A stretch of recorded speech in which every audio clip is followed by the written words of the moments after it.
buenas noches, amigos televidentes. Bienvenidos a un nuevo episodio de Focos y de su segmento Zoom. El paso del presidente Bukele por la ONU.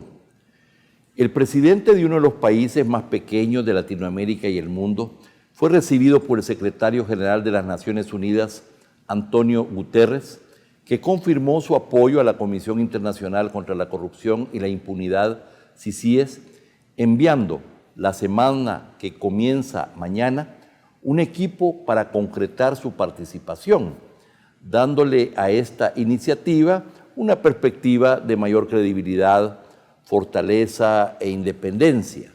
El presidente Bukele también se reunió con el presidente Trump y los principales miembros de su gabinete, donde tocaron temas de seguridad, migraciones e inversiones, proponiéndole una solución alternativa a la finalización del TPS que evite la deportación de cientos de miles de compatriotas. Son 195,000 amparados en el TPS y sus 200,000 hijos aproximadamente. Esta solicitud y los acuerdos de empleos temporales para decenas de miles de compatriotas y apoyos diversos a El Salvador explicarían la decisión del presidente Bukele de aceptar firmar el convenio sobre refugio temporal para los solicitantes de asilo a Estados Unidos. Su discurso en la Asamblea General sorprendió a propios y extraños, señalándola de obsoleta, proponiendo que debería de usar la comunicación digital en redes sociales para organizarla y comunicarla. Nada habló de su país ni del mundo y de los enormes desafíos que tenemos por delante. Para hablar del paso del presidente por la ONU, conversamos esta noche con uno de los políticos y analistas de mayor experiencia y trayectoria, que en los gobiernos del FMLN fue embajador de El Salvador en la India y Vietnam, en Washington y en la Organización de las Naciones Unidas, Rubén Zamora. Bienvenido, Rubén. Muy buenas noches, Alberto, y muy buenas noches a todas las personas que nos están viendo y escuchando en este programa. Bueno, no solamente te tocaron recorrer los pasillos del Congreso de los Estados Unidos cuando coincidíamos allá en los 80s, pero también te tocó atender muchas asambleas generales, acompañaste al presidente en ocasiones para ver al secretario general y estuviste ahí en ese gran salón histórico viendo los discursos de los diferentes presidentes o cancilleres. Comencemos tal vez hablando de para qué sirven estas asambleas generales, cómo funcionan, cuál es normalmente el ritual usual de este momento estelar del sistema de Naciones Unidas en el mundo. Bueno, mira, yo creo que lo primero que hay que decir es que las Naciones Unidas, su dueño, son los países, los gobiernos de todo el mundo que está allí. Tú pagas por estar en Naciones Unidas. El Salvador, por lo general, que tiene una de las cuotas más bajas por su pequeñez y sus condiciones de pobreza, etcétera, paga alrededor de $500,000. ¿Ya? Y de allí para arriba, pues. Entonces, esto es propiedad de los gobiernos del mundo. Es dijéramos, una especie de club donde se reúnen para discutir las problemáticas del mundo y buscar soluciones a los problemas graves que se produzcan en el mundo, ¿verdad? Con el mandato principal que tiene las Naciones Unidas, que es la preservación de la paz y tratar de introducir eso. O sea que entonces quienes toman las decisiones, en definitiva, son los gobiernos del mundo. Y por eso es que existe el instrumento de la Asamblea General, que es donde se discute y se vota qué es lo que va a hacer o no va a hacer las Naciones Unidas. Hay otro centro de decisión que es el Consejo de Seguridad, pero ese es mucho más restringido, ¿verdad? Y tiene características aparte. Pero lo normal es que todas las comisiones que Naciones Unidas tiene, son 6 grandes comisiones más otras ad hoc, esas presentan sus planes, se discuten y se aprueban o no se aprueban en la Asamblea General. Cuando los asesores de presidentes, los cancilleres, están preparando, dijéramos, el discurso del presidente, ¿cuáles son en general los temas como obligados o lo que es un machote normal de discurso? Mira, yo creo que en ese sentido hay que distinguir dos cosas. La Asamblea General opera todo el año, pero por lo general se opera con los representantes permanentes de los diversos gobiernos. Yo tenía ese puesto, era el embajador ante Naciones Unidas y cantidad de veces que echaba discursos, incluso hasta algunos, cuando eran más importantes, encaramado en el podio, ahí enfrente de todos. Eso es lo normal, pero lo que se llama la Asamblea General, periodo de sesiones, que es la inauguración del año, ese es el periodo especial, porque entonces es cuando vienen la mayoría de los jefes de Estado de todo el mundo. Vienen reyes, primeros ministros, ¿verdad?, presidentes, ¿verdad?, etc. Y allí es donde se reúnen, al principio, siempre es en este mes, para, en primer lugar, contar qué es lo que está haciendo en su país, en qué ha avanzado. Todos los gobernantes llegan, en este año hemos podido enfrentar tal problema o decir cosas, mire, mi país se cayó con un gran terremoto, ¿verdad? Y yo pido ayuda a todo el mundo. Pero cuentan de su país, qué es lo que está haciendo el gobernante. Y segundo, da su posición sobre los problemas centrales que están ocupando la gran preocupación de la Asamblea General. Este año, por ejemplo, era clarísimo que habían 6 problemas principales, ¿ya?, que era el peligro de una recesión económica en todo el mundo, o sea, que tengamos una crisis económica, porque se está atrasando la economía.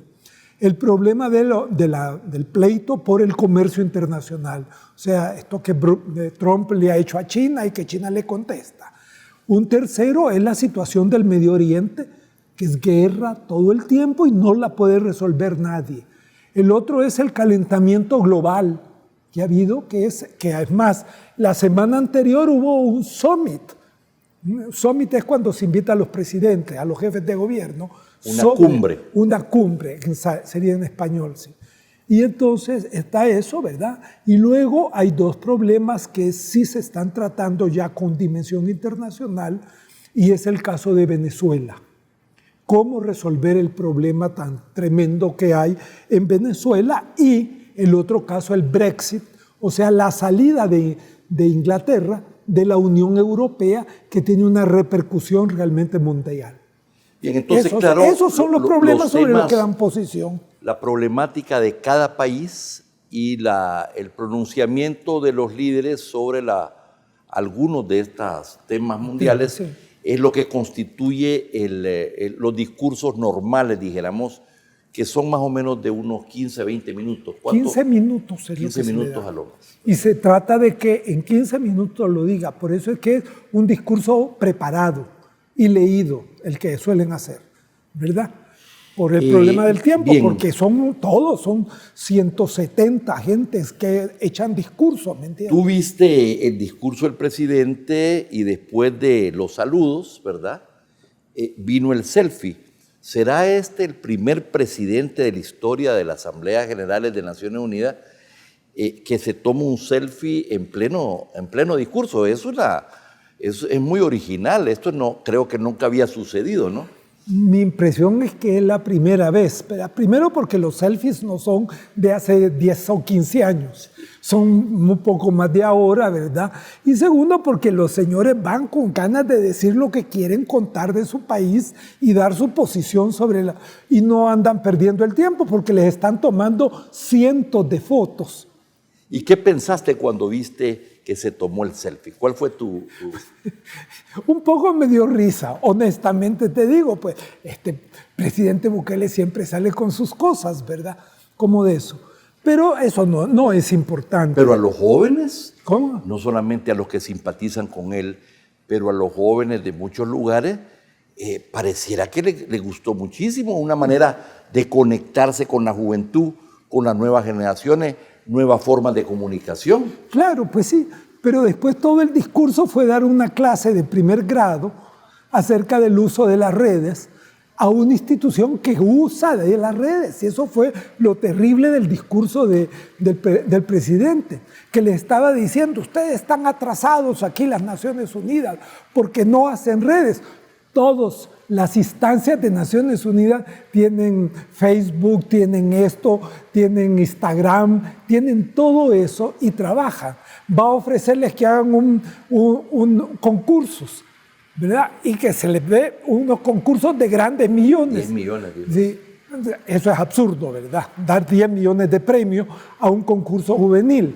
Pero en fin, Naciones Unidas, sus diferentes tendencias, UNESCO, la OIT y todas esas hacen constantemente concursos para la participación de los jóvenes. Bueno, pero lo que él planteó fue más allá, que la misma organización, la misma celebración de esta asamblea se podría hacer vía redes, donde no necesariamente tendrían que llegar los líderes ahí. Sí. O sea, fue como una nueva concepción de Asamblea General. Mire, es una mala concepción, porque el problema es la presencia de los gobernantes, lo que le da sentido a esa Asamblea General. Todo el año pasa funcionando la Asamblea General, todo el año. Los que trabajan y salen a hablar son por lo general los representantes permanentes y algunas veces vienen los ministros para algunos problemas principales o de mayor trascendencia. Pero eso es porque eso permite que los jefes de gobierno se puedan ver, y tú puedas oír lo que todos plantean. Y a las Naciones Unidas, todo eso va grabado. Eso es como la base para poder desarrollar sus programas durante todo el año.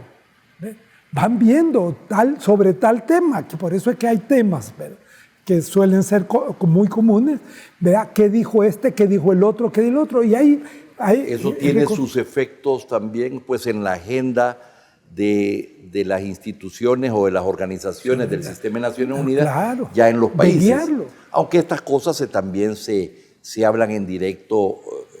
No, o sea, los detalles se van, pero la orientación general, la orientación política, se capta mucho de la Asamblea General, ¿ves? Y por eso es importante, pero además la Asamblea General es que hace las leyes que rigen a Naciones Unidas. Ese es el Parlamento de las Naciones Unidas. Bueno, es el gran Parlamento, y en el Parlamento, los parlamentos tienen parlamentarios. Un poco es no entender que son Naciones Unidas, estar proponiendo esas cosas que parecen novedosas, pero que no tienen ningún sentido.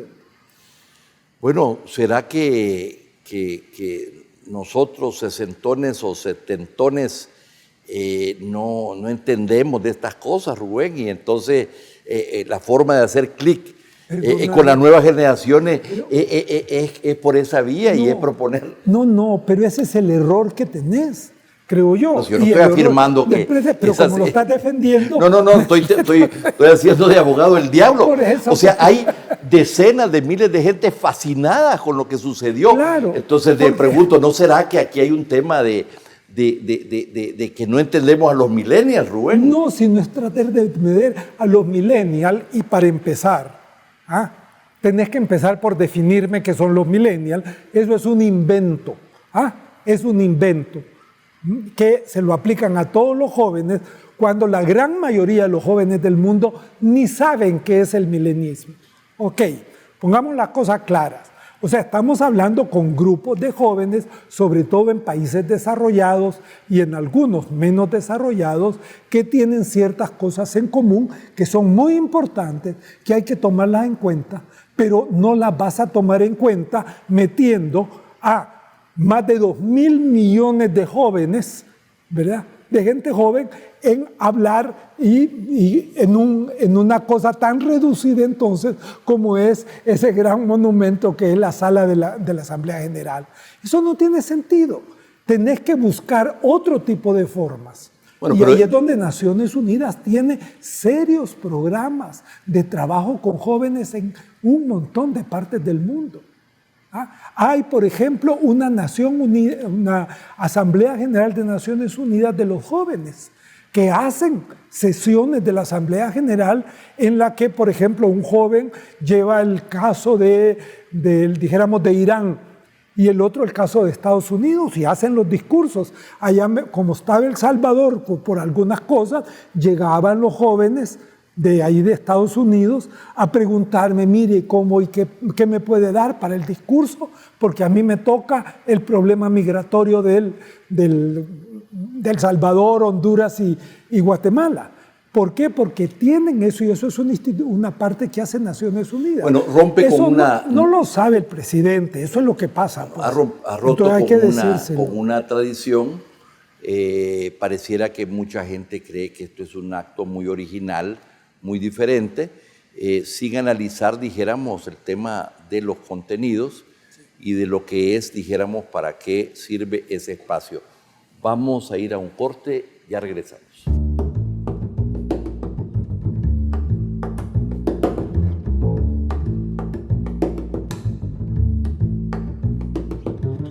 El paso del presidente Bukele por Naciones Unidas es el tema que nos ocupa esta noche, conversando con Rubén Zamora, quien fue embajador en la India y Vietnam, en Washington, pero también en Naciones Unidas y que conoce muchísimo pues, del funcionamiento de esta organización mundial, pero también de las asambleas generales y particularmente cuando llegan los jefes de Estado. Bueno, ya el vicepresidente Félix Ulloa había tenido una reunión con el secretario general donde le solicitó el apoyo para la CICIE, la Comisión Internacional contra la Corrupción y la Impunidad. Y ahora llega el presidente Bukele, lo recibe el secretario general y todo pareciera que confirma la disposición de Naciones Unidas de colaborar con el gobierno de El Salvador.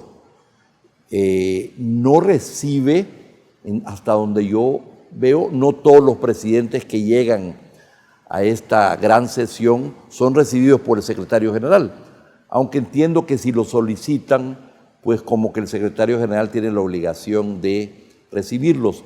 Dinos cómo viste este encuentro. Mira, la visita en la apertura de la Asamblea General Anual, que es estos primeros 15 días, es por protocolo de Naciones Unidas. El secretario general tiene que recibir a todo jefe de gobierno que pide. Que se lo pide. Que se lo pide. ¿Por qué? Porque los jefes de él son los jefes de gobierno, ¿ves? Porque Naciones Unidas es de los gobiernos, no es del secretario general. Él es un representante, lo ha electo, la Asamblea General lo elige por un voto calificado. O sea que en ese sentido son visitas protocolares, duran por lo general 10 minutos, no más de 15 minutos. ¿Por qué? Porque está con un gobernante y en hay fila. Hay fila 2 o 3 que están esperando entrar. Y por lo general, pues si yo he estado en eso, es el secretario general lo saluda, vea, y le dice, ¿y cómo está El Salvador? Y entonces el presidente tiene que decir en 5 o 6 minutos lo principal y lo mejor que se ha hecho durante el año. Y segunda parte es que por lo general le piden al secretario general algo, que nos ayude en esto o que una agencia de Naciones Unidas entre a trabajar. Y el secretario general siempre te dice, cómo no, lo vamos a considerar, y voltea a ver al señor que te está tomando todo en taquigrafía, ¿verdad? Como quien dice, esto es importante, ¿verdad? Bueno, pero en este caso el secretario general informó que van a mandar una misión, creo que está llegando este día, para iniciar su observación o su análisis, su presencia en El Salvador, a partir de mañana lunes. Mira, yo estuve, y me acuerdo bien, la vez en que el gobierno de Sánchez Serén había decidido que iba a hacer un diálogo nacional para el Bicentenario, ¿te acuerdas? Y que pidió que Naciones Unidas fuera el que lo empujara, pues como había sido en los actos de los acuerdos de paz. Entonces lo pidió formalmente, verbalmente, ¿verdad? Para que involucrase Naciones Unidas con un representante personal del secretario general. Es una cosa muy alta. Y el secretario general le dijo, bueno, tenemos que verlo, analizarlo, y tenemos la más buena voluntad de querer ayudar a El Salvador, y estas cosas son muy importantes. Eso fue lo que dijo. Segundo paso, una carta del ministro pidiéndolo formalmente. ¿Ya? Y ahí empieza algo que Naciones Unidas hace con todo. Empieza a crear misiones muy pequeñas de 4 o 5 que visitan el país y hablan con medio mundo para calibrar si aquello que le han pedido tiene sentido, si no van a crear más problemas que resolverlos y si hay condiciones de resolverlas. Solo para nombrar al representante personal del secretario general que vino, que fue Benito Ardón, por cierto, ¿verdad? Mandó 3 misiones. Andión, sí. 3 misiones mandó Naciones Unidas. De acuerdo, Rubén, pero ahí el secretario le expresó que mandaría la comisión. Si es que eso lo hacen en todos los casos. Y no ha tomado decisión. No ha tomado decisión. Porque después de eso viene otra y otra, y entonces estas dan informe, y el departamento político hace entonces una propuesta al secretario general que puede ser, no vale la pena hacerlo. No hay posibilidad. Esto ha creado, por supuesto, expectativas de que la CICIE va en serio, que esto va a tener mayor profesionalidad, mayor independencia, etcétera, porque Naciones Unidas tiene más credibilidad, dijéramos, en estas cosas, ¿verdad? Mira, yo creo que sería bueno, pero yo lo veo bastante poco viable. Es la OEA la que el gobierno de El Salvador ha buscado en primer lugar. Ya creó un problema porque le pidió a la OEA el gobierno de El Salvador y le pidió a Naciones Unidas. Y entonces, cuando arregla ya la cosa con la OEA, porque ahí es más rápido y más fácil de hacer las cosas, ¿verdad? Entonces sale el Twitter de Naciones Unidas diciendo que a ellos les ha pedido también. Y eso causó un problema. Porque por lo general este tipo de ayudas tienen que ser muy pensadas por el organismo internacional. ¿Por qué? Porque es investigación sobre crímenes y sobre todo por actos criminales del gobierno. Y acuérdate que los gobiernos son los dueños de la... ¿Ves? Entonces van a ser muy cuidadosos y exigen una determinación clarísima de las cosas, cosa que la OEA no suele hacer tan clara. También el presidente Entonces, se reunió tengo mis dudas. Bien, se reunió con el presidente Trump, se discutieron temas de seguridad, de migraciones, de inversiones, y todo indica que el presidente Bukele le propuso una solución alternativa a lo que es el fin, pues, del TPS, que amenaza con el regreso de decenas de miles de salvadoreños, son 195,000 más sus hijos, y pareciera que el presidente Bukele tiene, dijéramos, confianza o está esperanzado que habría una solución. Por el otro lado, vimos el viernes en primera página el anuncio de estos acuerdos de empleos temporales. En Arizona el ministro de Trabajo estuvo ahí, y otros, hay necesidades de mano de obra para empleos temporales que podrían durar hasta 10 meses, ¿verdad? Entonces, bueno, y todo indicaría, Trump no recibe a cualquier presidente, todo indicaría que no solamente fue una oportunidad de foto, como dice, pero que logró el presidente Bukele tener una interlocución importante y que tendría apoyos importantes del gobierno de Estados Unidos. ¿Cómo viste tú este encuentro? Mira, el encuentro, de nuevo, yo acompañé mientras estaba en Washington al presidente de El Salvador a este tipo de reuniones con el presidente. Mira, hay 2 tipos de reuniones. Una es la de cortesía, que vas, platicás todo aquello muy bonito, el presidente te dice que qué bueno lo que usted está haciendo, y vos le decís, quiero que me ayude en tal cosa, y el presidente de los Estados Unidos le dice, bueno, lo vamos a ver, ¿verdad? Y para ver cómo podemos ayudarle, punto. Y viene la foto. Lo más importante de esas reuniones es la foto de los dos presidentes, dándose la mano o platicando. Eso lo hacen mucho, esta fue bastante de ese tipo. ¿Ve? Las otras son las serias, que es donde sí se va a tomar decisión. Esas son las que se preparan por meses, equipos de tanto de un gobierno como del otro, y cuando ya tienen todo arreglado, entonces van y se reúnen los presidentes. Y ahí se formalizan los acuerdos. Y ahí formalizan e incluso hasta firman, ¿ves? Esta no es de esa naturaleza.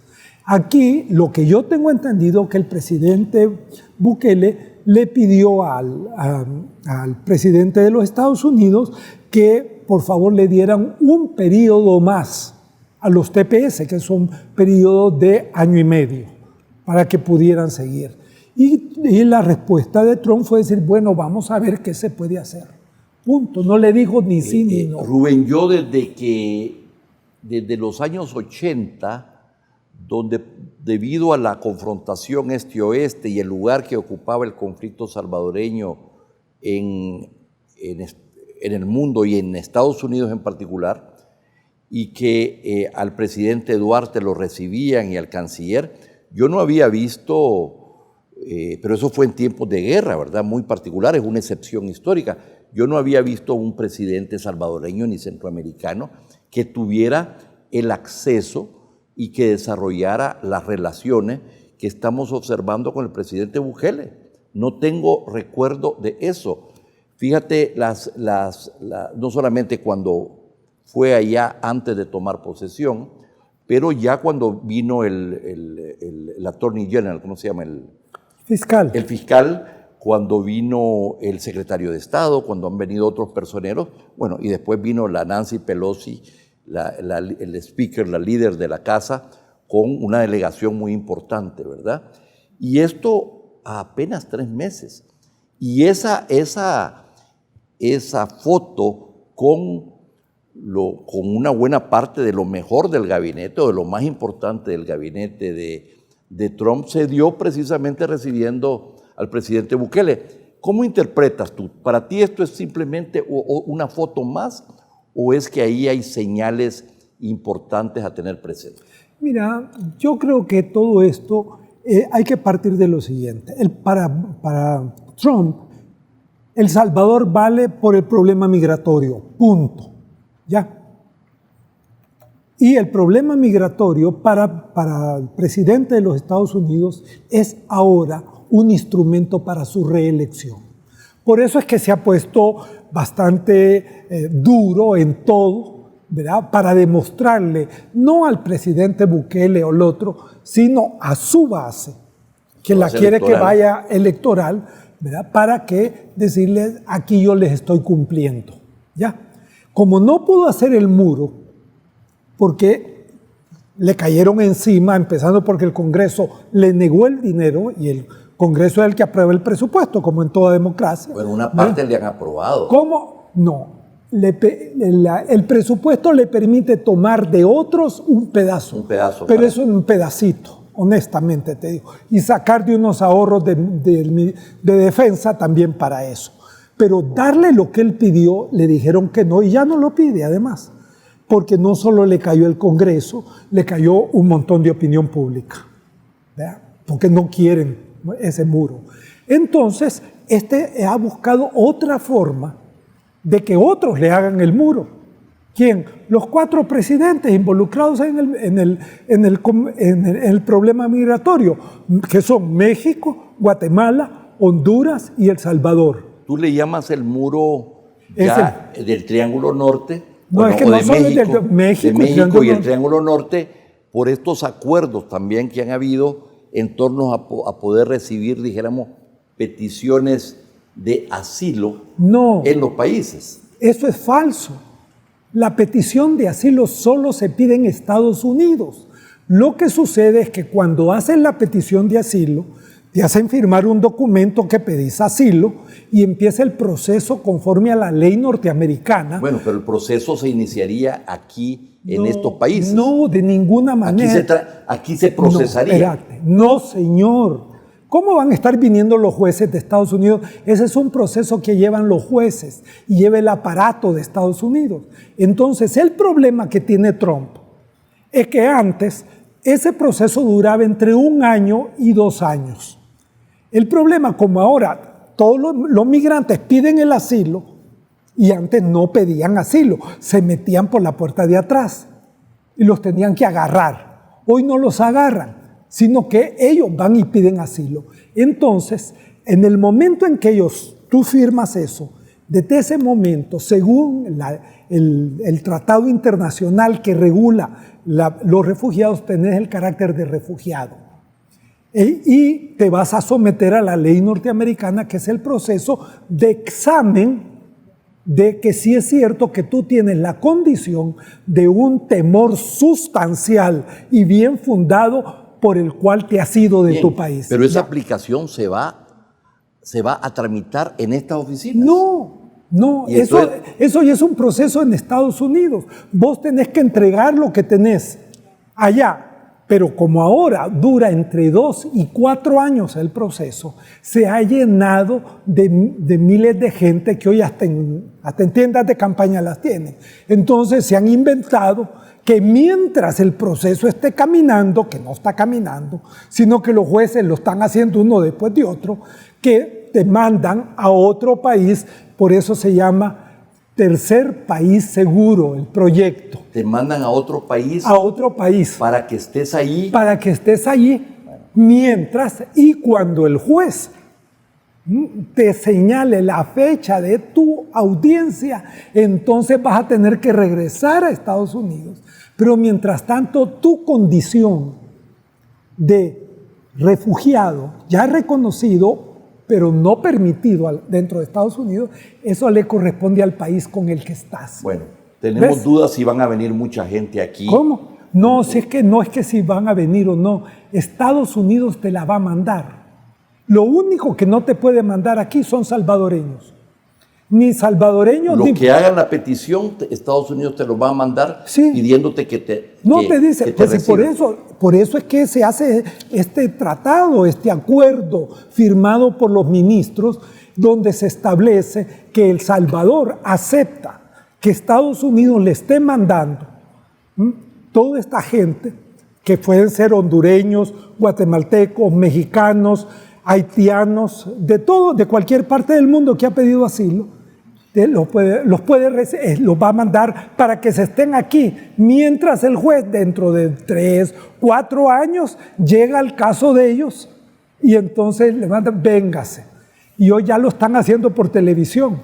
El presidente Bukele reconoció que el país no tiene las capacidades para ese tipo de procesos, debiendo recibir los recursos que Estados Unidos le ha prometido para dar una atención digna y decente a los extranjeros que el país deberá acoger mientras se tramitan peticiones de asilo, afirmando que es algo que el país debía hacer por estar en deuda, preguntándose cuánto apoyo le hemos estado pidiendo a Estados Unidos todos estos años. No es posible que no podamos apoyarlos en algo. Su enfoque y argumento es que desde la amistad es más posible lograr concesiones y apoyos. Entonces, ha habido una crítica, Rubén, muy grande a la firma de ese documento. Y el tema es cómo, dadas las condiciones de precariedad de este país y de todas las solicitudes que hay de apoyos diversos, ¿verdad? ¿Cómo podía ir el presidente Bukele a la reunión con Trump si no firmaba eso? Ese es el tema. No, ese es el problema de Bukele. Pero lo que este documento dice, y yo lo tengo aquí, es lo contrario de lo que el presidente dice. Se lo voy a leer. Está en inglés porque la versión en español la ha guardado el Ministerio de Relaciones Exteriores y no se la da a nadie, porque creo que tienen pena de lo que aquí han firmado. Pero solo para leerle esto. Estamos terminando. Ya. Dice así: enfatizando que los Estados Unidos y El Salvador ofrecen un sistema para la protección de los refugiados que es consistente con las respectivas obligaciones que tienen los dos países de acuerdo con la Convención de 1951 y el Protocolo de 1967. Aquí está diciendo que lo tiene, allí dice que no lo tiene, ¿ves? Porque la verdad está allí, no en lo que han firmado.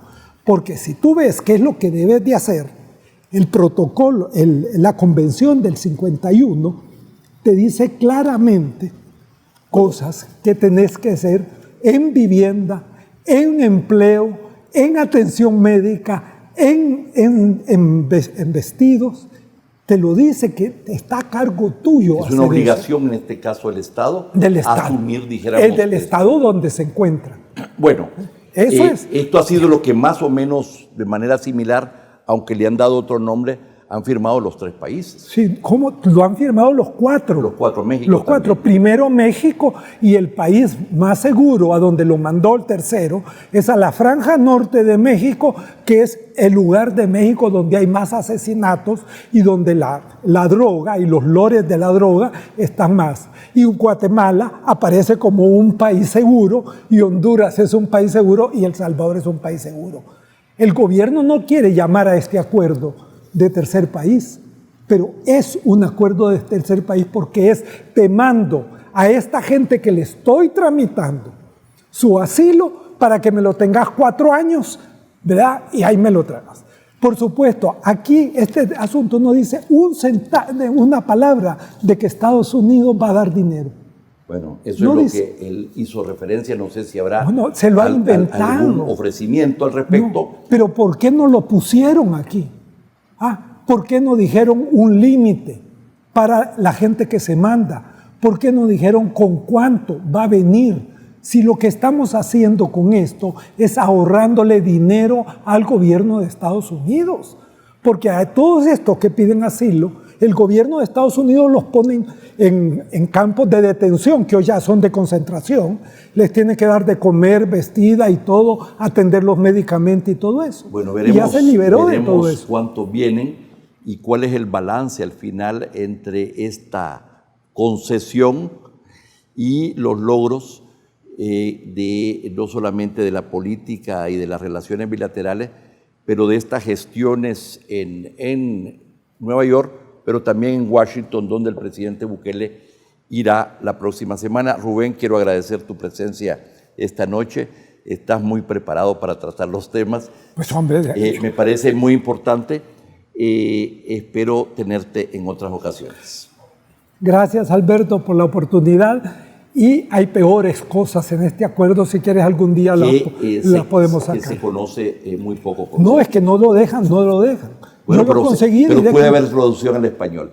Amigos televidentes, muchas gracias por su sintonía. No nos cambia, hay mucho más contenido en Focos.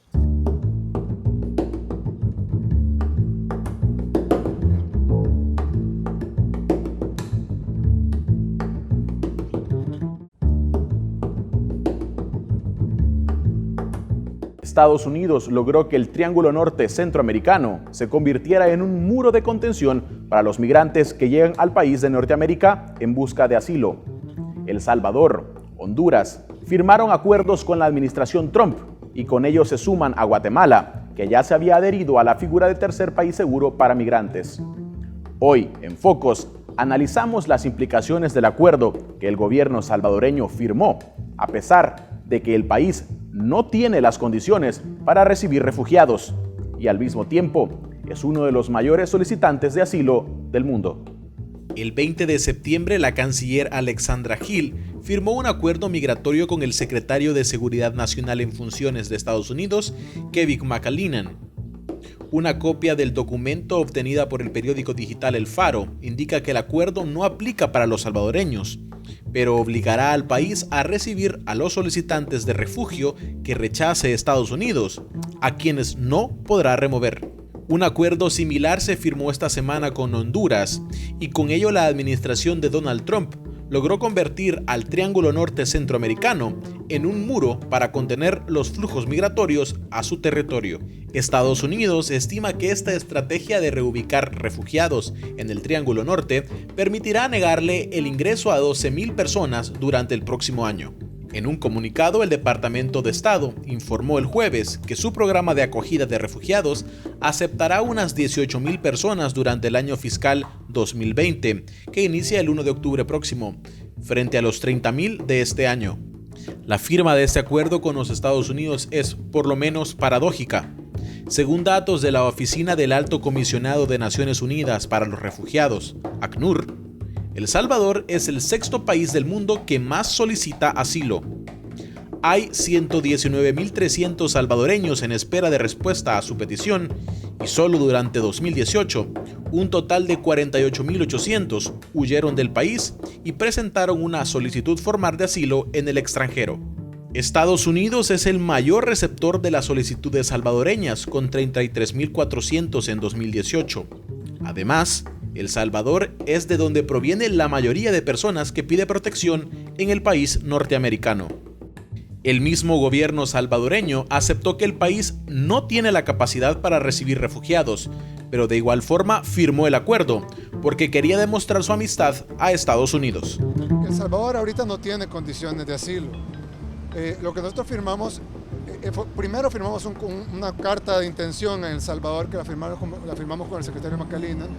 Y lo que firmamos con él básicamente era decir, tenemos 4 intereses en conjunto. La cuarta es la construcción de capacidad de asilo para un futuro en El Salvador, para que alguien que vaya cruzando por El Salvador con miras de ir a Estados Unidos pueda solicitar su asilo desde El Salvador y no lo tenga que solicitar desde la frontera sur de los Estados Unidos, que nosotros hemos visto la situación que hay en la frontera sur. Pero crear las condiciones tomará tiempo. Bueno, requiere dos cosas. Los recursos vendrían de Estados Unidos, pero requiere 2 cosas. La primera, que nos compete a todos, que es hacer de El Salvador un país seguro, un país que esté en estándares internacionales de seguridad, que no esté en los primeros 50 más inseguros. Recordemos que El Salvador llegó a ser el país más inseguro del mundo en un tiempo. Ya no estamos ahí, gracias a Dios, pero seguimos siendo un país muy inseguro. Tenemos que bajar esos niveles de inseguridad. En primer lugar, eso beneficia a todos los salvadoreños. Y en segundo lugar, tenemos que tener una capacidad instalada de asilo, porque si ahorita, por decir algo, van cruzando 300 venezolanos y dicen, bueno, se van a quedar en El Salvador mientras resuelven su capacidad de asilo, el gobierno no tiene la capacidad para tenerlos en un ambiente humano, digno, limpio, moderno, seguro. El acuerdo señala que sus disposiciones entrarán en vigor una vez cada país complete los procedimientos legales pertinentes. Hasta el momento, el gobierno salvadoreño no ha informado si enviará el documento a la Asamblea Legislativa para su visto bueno.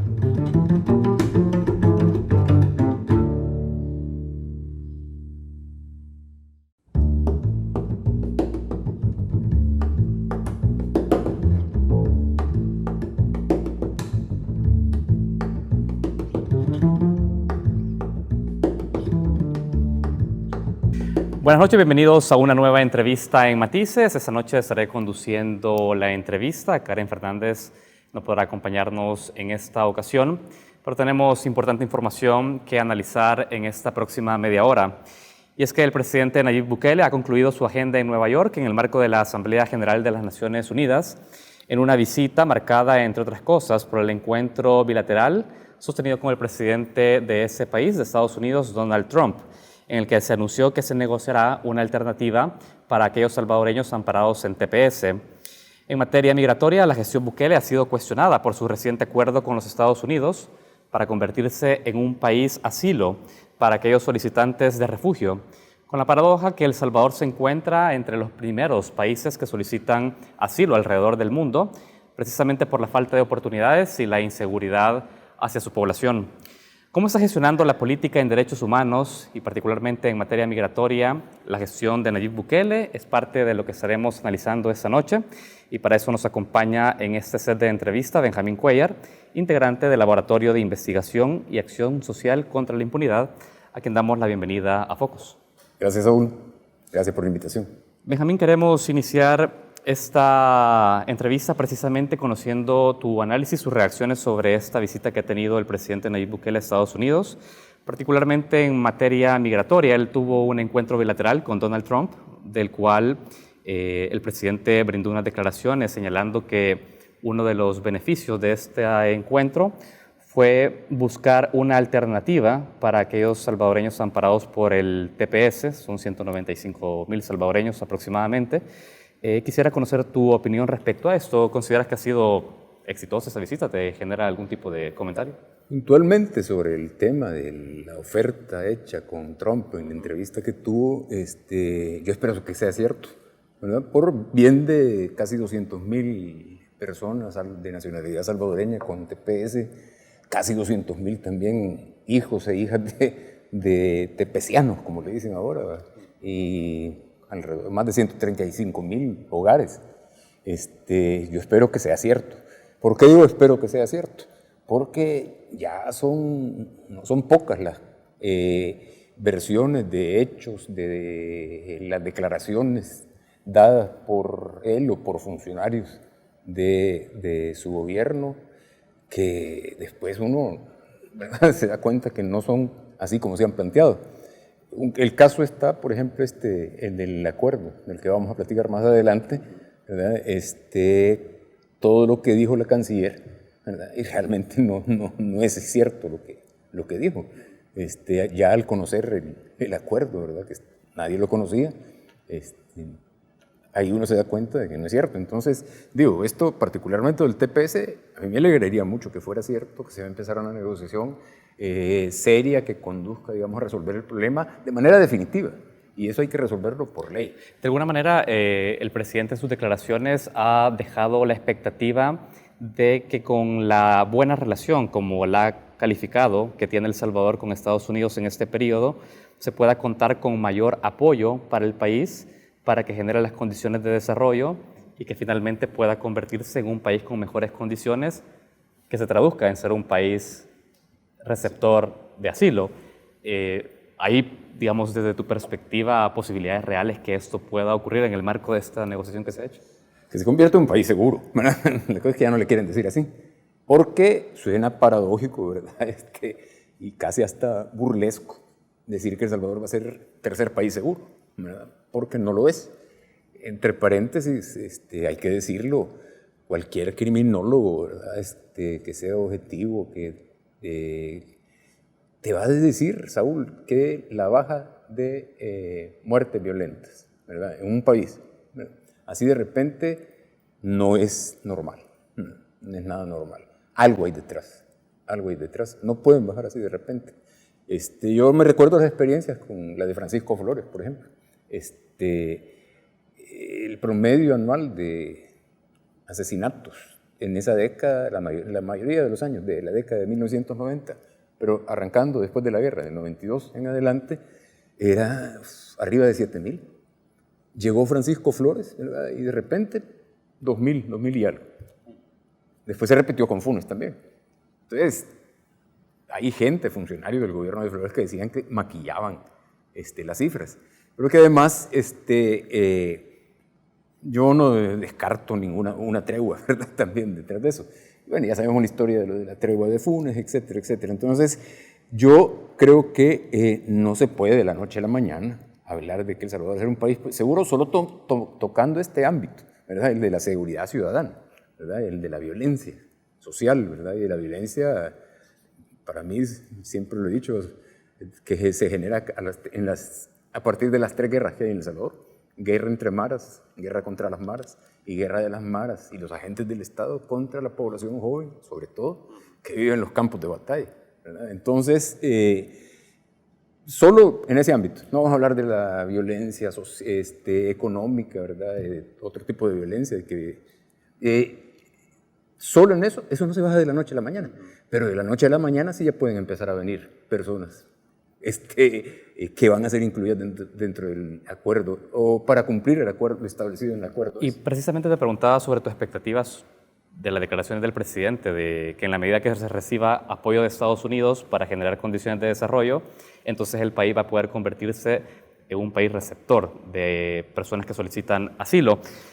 Él señalaba que Actualmente el país no cuenta con esas condiciones, es decir, era consciente, asumía de que el país no podía recoger en condiciones dignas a refugiados, pero decía que es un proceso en el cual el país va desarrollando capacidades. Ahora la pregunta es, ¿cuáles son las consecuencias de no tener ahora las capacidades de recibir a estas personas, pero sí tener de manera la obligación por el de acuerdo recibirlo? de recibirlo? Bueno, primero partamos de que el acuerdo tiene que pasar por la Asamblea Legislativa para ser ratificado. Si no, no es válido, ¿verdad? Constitucionalmente hablando. Eso puede abrir la posibilidad de que se presente una demanda de inconstitucionalidad sobre el acuerdo ese. Pero pongamos que lo pasa por la Asamblea, lo ratifica la Asamblea, entonces ya entrando en vigencia el acuerdo, ya se pueden recibir, lo que hemos dicho. Pero las condiciones no se van a establecer. Es decir, en términos jurídicos, en este momento, por más que exista la firma de dos funcionarios ejecutivos del gobierno de El Salvador y el gobierno de Estados Unidos, no tiene aplicabilidad inmediata. No. El artículo 131 de la Constitución, numeral 7, es claro. Ratificar corresponde a la Asamblea Legislativa ratificar los tratados o pactos que celebre el Ejecutivo con otros estados u organismos internacionales o denegar su ratificación. Claro. O sea, tratados o pactos. Esto es un pacto, lo que ha hecho, ¿verdad?, el Ejecutivo de El Salvador con el Ejecutivo de Estados Unidos. Entonces tiene que cumplirse esto, si no se está violando la Constitución. Y puede ser objeto de una demanda, ya lo decía, ¿verdad? Entonces, no sé, sería, creo, demasiado hábil, ¿verdad? Políticamente y pensar en la posibilidad de que lo va a detener la Asamblea o que se van a presentar demandas de inconstitucionalidad y mientras tanto ha quedado bien con la administración Trump o con Trump, ¿verdad? Porque no es culpa de él, es culpa de la Asamblea o del que demandó. Si a mí se me ocurre demandar inconstitucionalidad, el culpable va a ser yo. Claro, o sea, la acción política de firmar el acuerdo se realizó y eso cuenta con la venia de Estados Unidos. Con la venia de Estados Unidos. Entonces, y es el cumplimiento de una promesa de campaña de Trump, ¿verdad? Y que ya está en campaña nuevamente, y eso ya es de sentido común. Él iba a construir el muro y lo construyó, ¿verdad? En cuatro niveles, ¿verdad?, que se llaman México, Guatemala, Honduras y El Salvador. Justamente quería consultarte sobre eso. Iniciamos la entrevista preguntándote sobre los resultados de la visita que tuvo y el encuentro con Donald Trump en materia de la protección de los cepesianos, porque en un contexto electoral para Estados Unidos donde se ha manejado una retórica contra migrantes, contra la llegada de personas del Triángulo Norte Centroamericano, ¿es posible pensar que el gobierno de Donald Trump va a flexibilizar una medida para mantener alrededor de 400,000 personas en Estados Unidos? Es decir, ¿generaría en principio cierto escepticismo? Sí, yo creo que sí. Trump no las tiene todas, ¿verdad? En este momento le están a las puertas, por lo menos. Bueno, tiene que conseguir los votos necesarios para hacerle el juicio político que se ha planteado ya, ¿verdad? Se ha mencionado. Necesita, bueno, hay gente en Estados Unidos, ¿verdad?, empresarios sobre todo también, que abogan por el TPS de los salvadoreños, de los salvadoreños y las salvadoreñas, por diversas razones que le conviene a sus intereses empresariales, ¿verdad? Pero bueno, yo no, Trump sorprendió al mundo, ¿verdad?, en las elecciones pasadas cuando ganó la presidencia. Pero es que era de sentido común también. ¿Por qué? Porque, o sea, primero ganó, fue venciendo, avanzando y avanzando hasta que ganó la candidatura, ¿verdad? Entonces ahí confirmó, corroboró, consolidó su discurso antimigrante, ¿verdad?, que es una de las fortalezas que tuvo en la campaña. Entonces, visto desde esa perspectiva, y es probable que no sea tan fácil así lograr beneficios para la población salvadoreña que tiene TPS, ¿verdad? El intermedio podría ser conseguir otra prórroga, claro, con las demandas judiciales que se han metido por parte de personas afectadas, ¿verdad? Entonces, eso puede beneficiar tanto a Trump, ¿verdad?, como a Bukele. ¿Por qué? Trump puede decir, miren, yo les he tratado de cumplir la promesa, pero ahí está la demanda judicial. Y Bukele decir, bueno, yo he hecho el esfuerzo, sí, también, pero ya, o sea, hay obstáculos en Estados Unidos que no se pueden saldar. Yo creo que lo que queda es especular, ¿verdad? Especular, pero sí, yo creo que a mí lo que me indigna, ¿verdad? Se lo digo francamente, es que se esté jugando con ese drama humano, ¿verdad? Se esté jugando políticamente. La gente dice, bueno, ¿y por qué Bukele no mencionó el tema de la migración en Naciones Unidas? Pues sí, porque no va, si tiene que mencionar el tema de migración, va a ser a favor del discurso de Trump, de la Casa Blanca, ¿verdad? Ahora, la complacencia de los países del Triángulo Norte y México finalmente terminan configurando de facto una muralla para el tránsito de migrantes hacia Estados Unidos. México con una serie de políticas en seguridad, en materia migratoria, que se han enfocado a lo migratorio. Guatemala, ahora recientemente también Honduras y El Salvador firmando acuerdos como unos terceros países seguros de facto. Es decir, finalmente Trump logra cumplir su promesa de campaña de construir el muro. O sea, un muro que no es de cemento, ¿verdad? Ni de piedra, ni de ladrillos, sino que es un muro de fusiles, ¿verdad? De fusiles y de albergues. Perdón, no, es que no tienen que ser albergues, ¿verdad? De asilo, de fusiles y asilo. Ese es el muro. Esos han sido los materiales para construirlo y ha cumplido su promesa de campaña. Hay que decirlo así.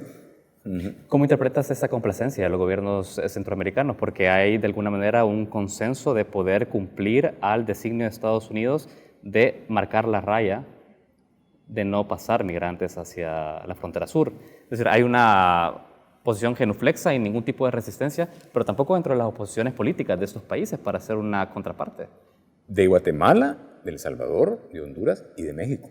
México fue el que empezó, ¿verdad? México es evidente cómo logró, ¿verdad?, doblarle las rodillas a López Obrador con amenazarle, ¿verdad?, con grabar los productos mexicanos. Inmediatamente aceptó López Obrador. Acá no se ve más claro, pero obviamente tienen que ser intereses también de negocios. Yo creo que francamente no puede haber otra. Hay una frase que llama la atención de las declaraciones que dio el presidente Bukele cuando cuando se le consulta en Nueva York sobre la firma de este acuerdo, y él responde una cosa así como: ¿cuánto apoyo hemos recibido de Estados Unidos? ¿Cuánto apoyo hemos pedido de Estados Unidos? Y no es posible que nosotros no podamos apoyarlo en algo, respondió el presidente cuando se le cuestiona sobre eso.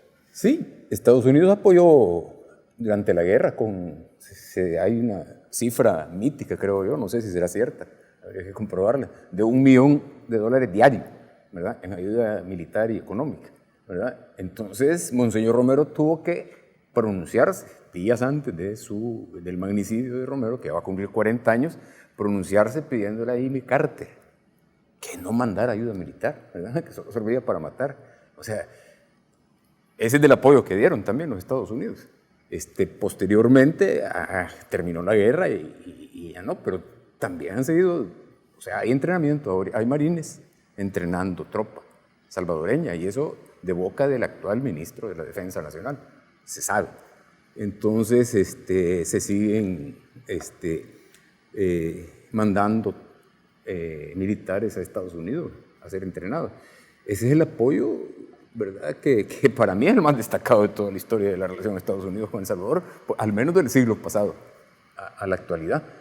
Pero hay apoyos que sí son ayuda para la seguridad, etcétera, etcétera, para el desarrollo económico, pero ¿qué quiero decir con esto? O sea, ¿por qué mencioné primero la ayuda militar? El apoyo militar, ¿verdad?, la ayuda militar durante la guerra e incluso después de la guerra, porque es un mal apoyo, como también es un mal apoyo, ¿verdad?, sumarse a esa política anti-inmigrante en Estados Unidos. Benjamín, quiero dejarlo con esa declaración. Vamos a hacer la primera pausa de esta entrevista. Estamos con Benjamín Cuellar, integrante del Laboratorio de Investigación y Acción Social contra la Impunidad. Estamos analizando las recientes decisiones políticas del gobierno de El Salvador en materia migratoria y también el contexto regional. Ya regresamos.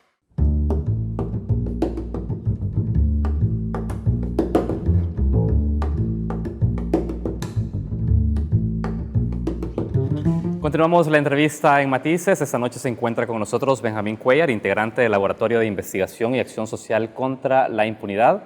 hablamos de la política migratoria del gobierno de El Salvador y hacemos este contexto regional que, como tú ya lo has señalado, no contamos con un muro de concreto, pero sí es un muro de armas, es un muro enfocado a la seguridad y a la militarización.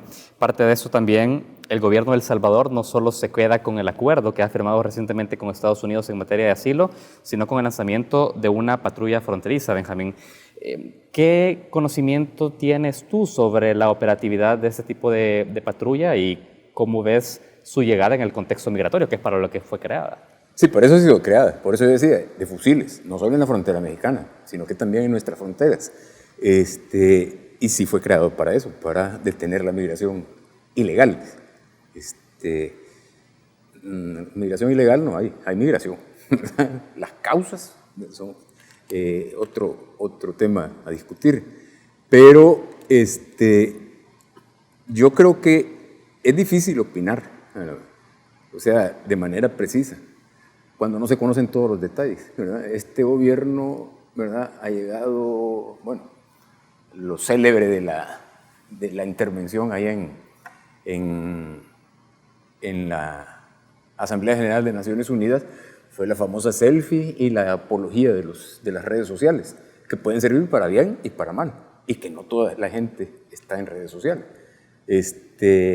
Yo no, con eso no defiendo, a mí es un gasto inútil hacer reuniones de presidentes y todas reuniones de Naciones Unidas, en eso estoy de acuerdo, pero hizo la apología de las redes sociales y dijo, bueno, a mí me van a estar viendo por redes sociales y escuchando mi discurso, creo que sí lo dijo, ¿verdad? Muchas más personas que las que me van a ver en televisión, no, y muchas más que las que estaban en el salón, porque casi no había nadie. Estaba vacíísimo, a diferencia de hace 40 años, cuando llegó Fidel Castro y habló de los derechos de la humanidad, ¿verdad? Derechos humanos y derechos de la humanidad, fue un discurso célebre, ¿verdad? Que de eso es lo que hay que llegar a hablar también en un foro mundial. ¿Pero por qué digo todo esto? Porque ha sido, ¿verdad?, el apologista de las redes sociales, de la comunicación, los mensajitos esos, ¿verdad? Pero de esto que tendría que dar bastante información, ¿verdad? Porque es sustantivo, porque es fundamental para el tema de la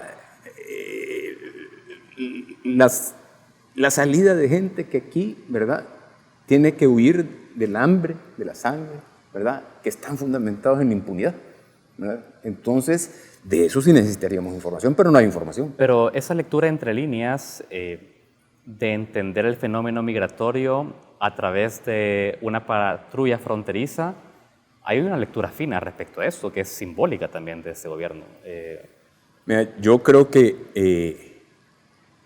hay que analizar lo que digo. ¿Ah? Hay que analizar lo que digo. Hay que analizar, pero yo creo, ¿verdad?, y creo que coincidimos por ahí la lectura que hay que hacer, es que en este país, ¿verdad?, ya no tan sutilmente, a partir del primer gobierno del FMLN, ¿verdad?, se está militarizando, ¿verdad? O sea, se le está dando poder al estamento militar, ¿verdad?, que es preocupante, ¿verdad? Para mí es preocupante. O sea, a los militares los puede sacar de los cuarteles fácilmente.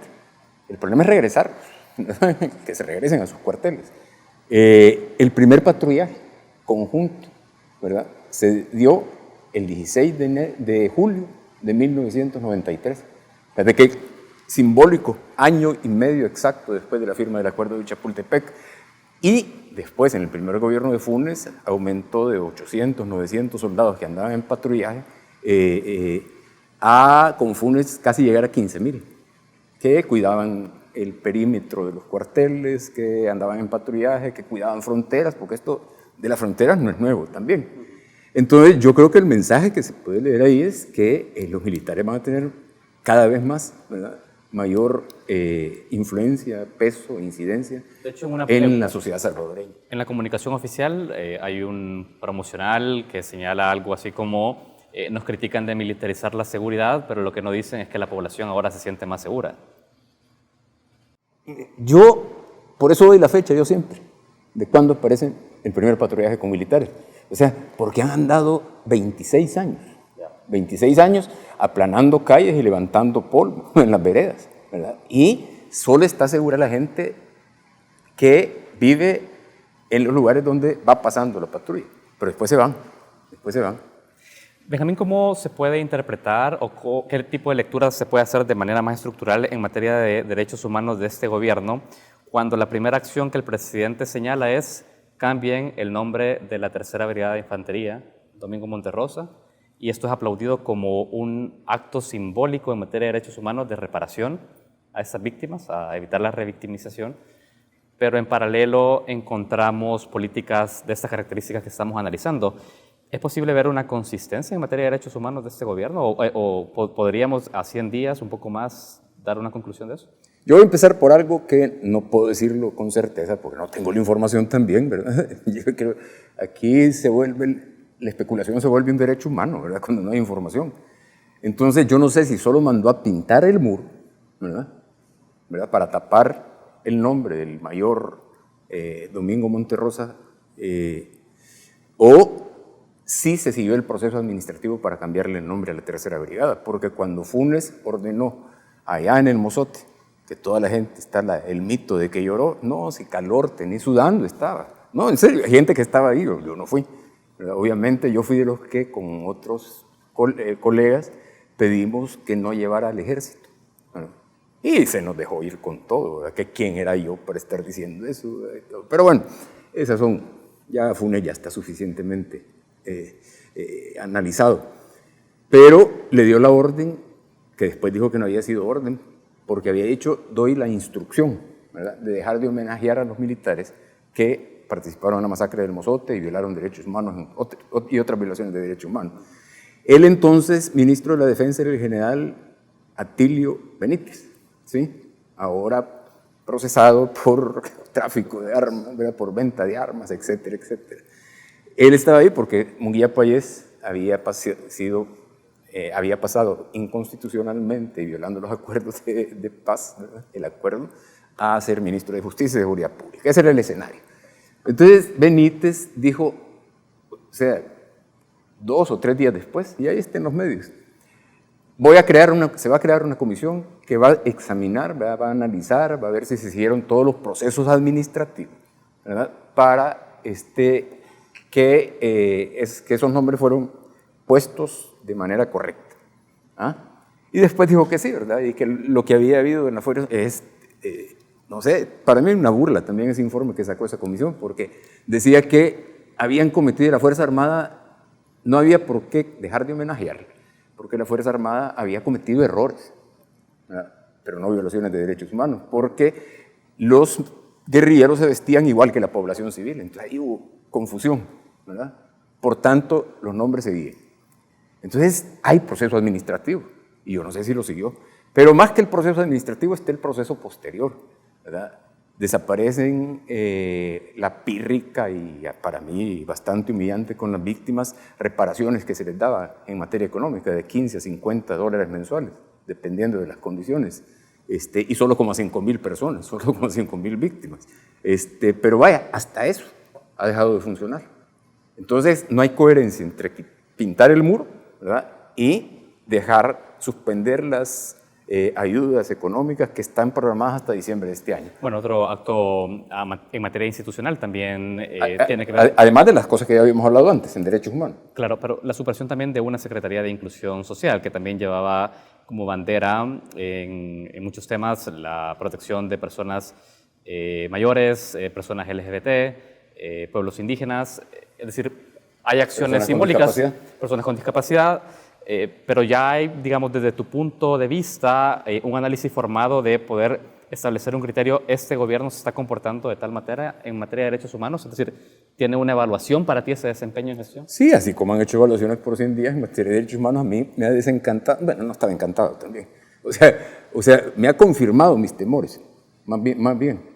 O sea que ya los tenía, porque lo que hay que ver es de dónde viene la gente, ¿verdad? ¿Qué hizo donde estuvo? Y quiénes lo acompañan, para uno poder imaginarse por dónde va a ir la cosa. Por eso, hace 11 años, yo no sé si te acordás, pero yo decía, no va a haber cambio. Y en la universidad donde trabajaba, casi me decían escuadronero, no arenero, escuadronero. Decían, no viene cambio, va a haber cambio de cancha. El que esté en el gobierno va a pasar a la oposición, el que esté en la oposición va a pasar al gobierno. Pero entonces no es porque tenga bola de cristal, es por puro sentido común, juntando esos 3 factores al menos, ¿verdad? ¿De dónde viene? ¿Qué ha hecho como funcionario público, ¿verdad? O con funcionarios públicos? ¿Y quiénes lo acompañan? Eso lo hacías en el análisis del gobierno del FMLN. Cuando venía Funes, cuando iba de candidato Funes y cuando ganó la presidencia. Y ahora también, antes. Porque, por ejemplo, la famosa CICIS, que ya se hizo, que es Comisión Internacional contra la Impunidad en El Salvador. Pero solo hablan de corrupción. Y la corrupción es consecuencia, Saúl, ¿verdad? No causa. La causa es la impunidad. Si no se castiga, Gloria de García Prieto, cuando le mataron a su hijo de 25 años, ¿verdad? Se lo asesinaron, un escuadrón de la muerte, después de la guerra, siempre dijo, el que mata y queda impune, vuelve a matar. También el que roba, también el que viola. O sea, la impunidad es la base de los males que El Salvador está viviendo. Entonces, se habla de la CICIE famosa, entonces, si realmente, que solo sea el tema de la corrupción, bueno, se quedaría sin muchos socios, si va en serio, Entonces, yo creo que realmente, no es, insisto, que uno sea ni agorero, ni del 4%, ni de todo eso que dicen, ¿verdad? Es que hay que tener un poco de sentido común. Recientemente también hemos tenido una evaluación de la Comisión Interamericana en Derechos Humanos. Faltan todavía un periodo de 4 años para que esta gestión finalice su gobierno. ¿Cuáles son, de alguna manera, estos puntos neurálgicos que desde el Ejecutivo se tienen que tener en cuenta o tocar, Benjamín, para poder revertir, digamos, de alguna manera este escepticismo de que esta gestión no va a hacer nada en materia de derechos humanos, sino que finalmente puede consagrarse con la historia y la reivindicación de las víctimas como simbólicamente lo ha venido haciendo desde el inicio? Mira, qué bueno que tocaste lo de la Comisión Interamericana de Derechos Humanos, porque su visita estaba programada para agosto, en vacaciones de agosto. Entonces, incluso mucha gente le dijo, miren, pero no va a haber ningún funcionario. Entonces, no, pero la programaron para agosto. Después la pospusieron para final del año. ¿Por qué? Creo yo, el derecho humano de especular, me dice a mí que en agosto estaban en lo mejor del tema del control territorial, de la fase 1 y de los penales, ¿verdad? Y tenían encerrada a toda la población carcelaria, no solo a las madres, ¿verdad? Entonces, los médicos tenían que llegar a dar la consulta, médicos, dentistas y todo, el personal de sanidad, tienen que llegar a la celda, ¿verdad? A la celda donde están asignados. No es como haría un dentista con un sillón, ¿verdad? Para sentar. Lo sentaba en alguno de los presos, así un sillón odontológico con un par de presos que estaban en la misma celda. O sea, entonces yo supongo, especulo que dijeron, no, mejor cambiémoslo. Pero bueno, como sea, viene 4 décadas después de la última visita que hizo la Comisión Interamericana de Derechos Humanos, ¿verdad? Entonces van a decir, es meritorio que este gobierno lo esté invitando. No, pero es que hace 40 años quien lo invitó fue el general Romero, el general Carlos Humberto Romero, que fue derrocado entre las principales causas por ser un gobierno violador de derechos, de manera sistemática y generalizada, de derechos humanos. Entonces, yo espero que esa visita de la Comisión Interamericana, al igual que la visita de hace 40 años, se produzca un informe objetivo, ¿verdad?, que le dé a uno respaldo para poder decir estas cosas también, porque si no, uno es del 4% o menos del 4%. Benjamín, quiero agradecerte tu tiempo con Focos. Tenemos que cerrar esta entrevista, pero ha sido importante para nosotros pasar de alguna manera revista en el análisis de estos temas, en principio que son prioridad editorial para nosotros en conocer en la gestión de migratoria y derechos humanos, y también sobre esos desafíos que tiene el gobierno. ¿Te puedo robar un minuto? Es que ya no son desafíos para el gobierno. O sea, alguien a mí cuando ganó la presidencia, Bukele, me decía que trabajaba, ¿verdad?, en un lugar que me decía, yo tengo miedo que vayan a desaparecer la Secretaría de Inclusión, no, Ciudad Mujer, que ya desapareció también, pero entendería yo, no sé, pues si desaparece la Secretaría de Inclusión Social. Entonces mi respuesta era, si desaparecen eso y la gente no lucha por defenderlo, es que la gente, ¿verdad?, lo veía como una caridad, ¿verdad? No lo veía como algo suyo, por lo que hay que luchar. Entonces, la salida, el desafío para la sociedad salvadoreña está en que la gente se apropie de sus derechos, los conozca y los defienda. Benjamín, cerramos con eso. Un gusto. Muchas gracias. También a ustedes que nos han acompañado en esta entrevista. Seguimos con más contenido en Focus.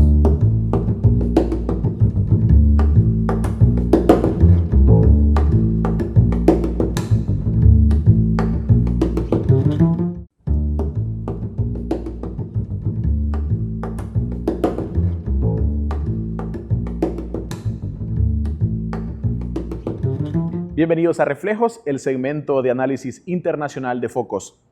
Esta semana, la presidenta de la Cámara de Representantes estadounidense, la demócrata Nancy Pelosi, anunció que el Congreso iniciaba un impeachment contra el presidente Donald Trump, proceso que puede llevar a la destitución del mandatario.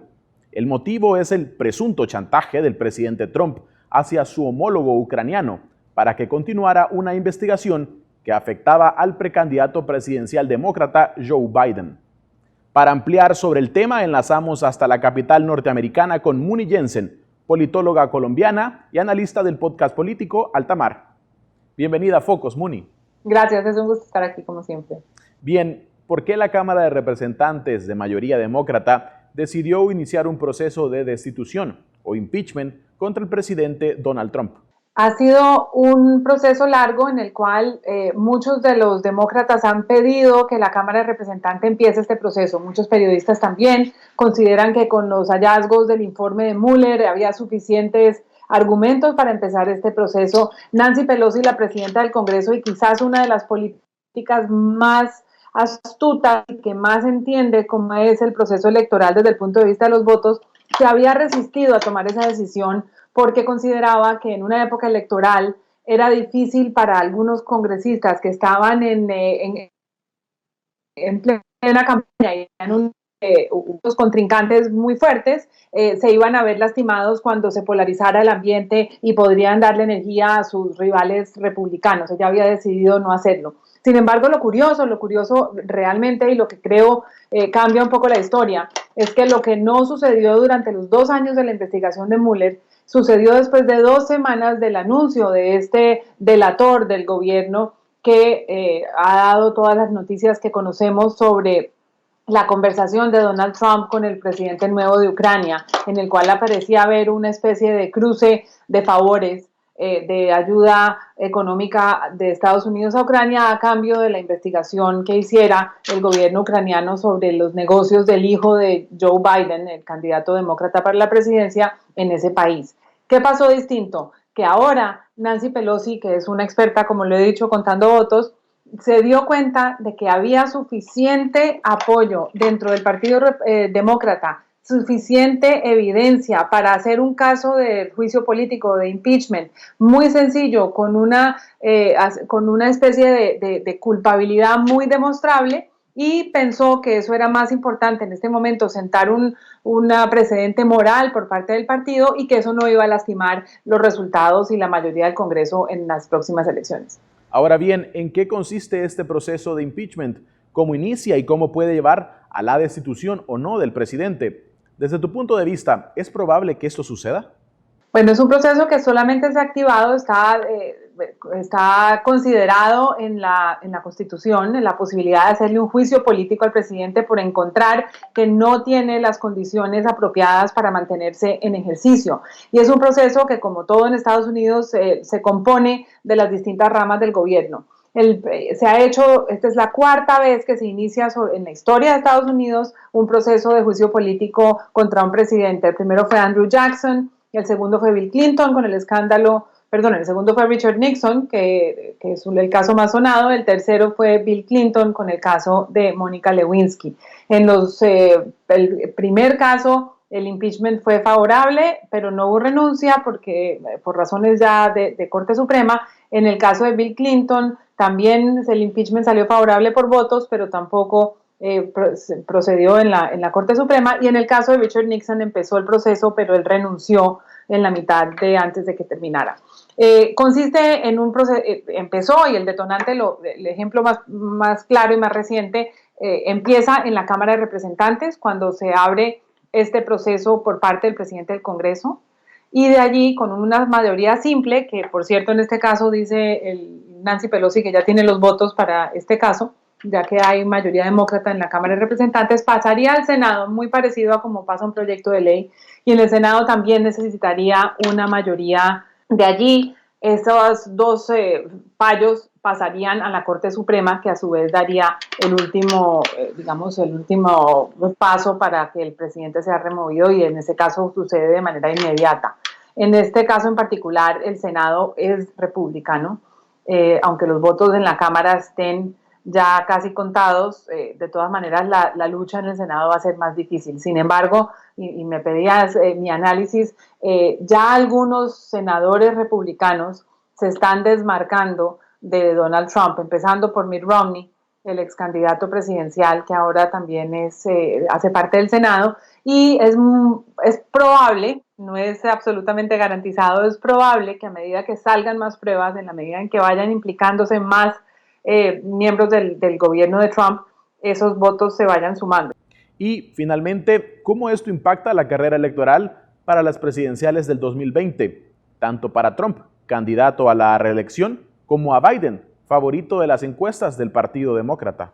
Esto cambia todo. Realmente, primero es un golpe moral y un golpe político grande para Donald Trump, pero como él tiene esa base de seguidores, que es más o menos el 30% de la población que lo apoyan y que son unos grandes y fieles seguidores, esa base que llevó al presidente al triunfo en las elecciones pasadas y con la que él cuenta para estas, va a seguir apoyándolo, va a aumentar el volumen, se va a generar una gran sensación de defensa del presidente y del candidato. Así que eso puede generarle a él, digamos, un mayor apoyo en las encuestas. Sin embargo, el golpe político le puede costar la reelección, no solamente le puede, aparte de que está muy complicada su presidencia, porque, de nuevo, los republicanos si llegaran a pensar en algún momento en el partido por encima del presidente, tienen unas decisiones muy difíciles para tomar.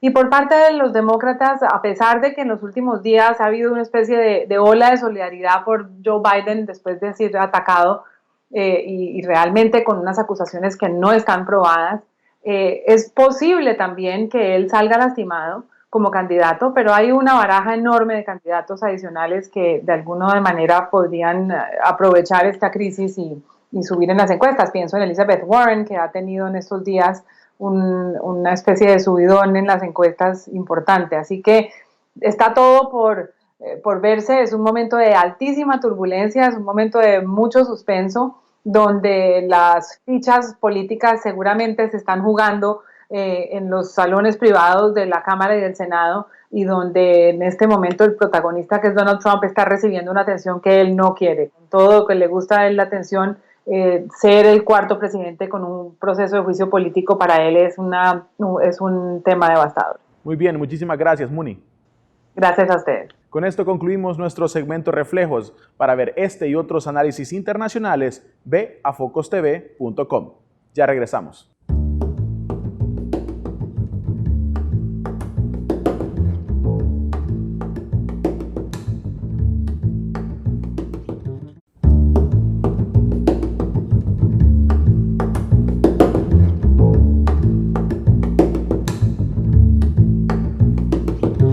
Con la presencia de centros educativos y asociaciones comunitarias, se inauguró la Biblioteca de los Sueños en Santo Domingo de Guzmán. Con esta iniciativa se promueve el hábito de leer en la niñez y la adolescencia. Hoy, gracias al Museo de la Palabra y la Imagen, conoceremos esta interesante propuesta cultural. Con esto cerramos esta emisión de Focos. Hasta la próxima. Muy temprano, acompañando al escritor Manlio Argueta, nos dirigimos a Santo Domingo de Guzmán, departamento de Sonsonate, con el fin de participar en la inauguración de la Biblioteca de los Sueños. Una iniciativa del poeta Jorge Argueta, que en esta población ancestral del occidente del país abre una nueva sucursal, una biblioteca dirigida a la infancia y a los adolescentes en el corazón de esta comunidad. En el acto de apertura participaron representantes de la municipalidad, asociaciones culturales y se contó con la presencia del coro infantil de la Cuna Náhuatl, quienes interpretaron cantos en la lengua ancestral de los Izalcos.